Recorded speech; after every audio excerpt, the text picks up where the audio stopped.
Alice and the Shadow Sprite. Presented by Snuggler Bear. Alice, a dark-headed girl with eyes like the night sky, did not like the dark. Not one bit. As soon as the sun dipped below the gum trees in Preston's, casting long, spooky shadows across her backyard, a shiver would run down her spine. Her best friend, Frankie, with hair like a fiery sunset, didn't understand. "It's just the dark, silly," she'd say, ready for their game of spotlight tag. But Frankie didn't have shadows that seemed to whisper her name, or shapes in the corner of her room that looked like lurking creatures.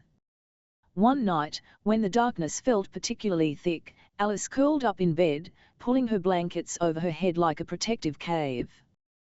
The shadows danced on her walls, twisting the familiar shapes of her toys into menacing monsters. Tears welled up in her eyes. "Hello," a tiny voice squeaked. Alice peeked out from under the covers. Sitting on her bedside table was a creature made of shadow, no bigger than her thumb. It had large, luminous eyes and a mischievous grin. "Don't be scared," the shadow creature said. "I'm Flicker, and I'm here to help." Alice, despite her fear, was also curious. "You're a shadow?" Flicker giggled, a sound like rustling leaves. "Sort of. I'm a shadow sprite. We're born from the darkness, but we're not of it. We're the friendly bits." "Friendly?" Alice whispered. "Of course. The dark isn't all scary. It's full of secrets, and quietness, and me." Flicker puffed out his tiny chest. "The shadows only seem scary because your imagination is so good. You're a great storyteller, Alice. But sometimes, your stories get a bit carried away." Flicker hopped onto Alice's hand. His touch was cool and smooth, like velvet. "Look," he said, pointing to the wall. "See that long, wiggly shadow?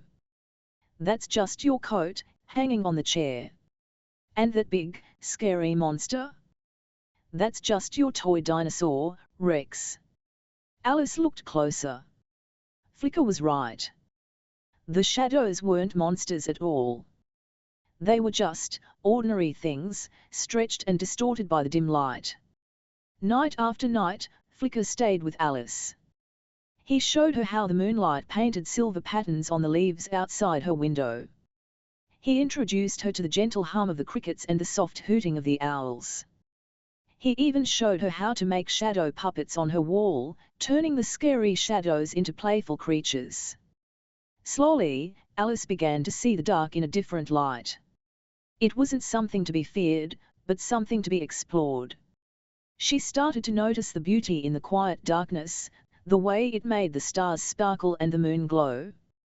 One night, Frankie came over for a sleepover. "I still don't get why you're so scared of the dark," she said, as they lay in bed, the curtains open. Alice smiled. "I'm not so scared anymore," she said. "I have a friend who showed me the friendly side of the dark." Frankie frowned. "Who?" "I don't see anyone." Alice giggled. "You wouldn't? He's a shadow sprite. His name is Flicker, and he says the dark is full of wonderful stories."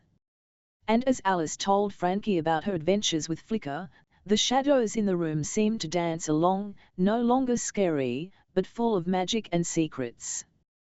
From then on, bedtime became an adventure, not a fear, for Alice.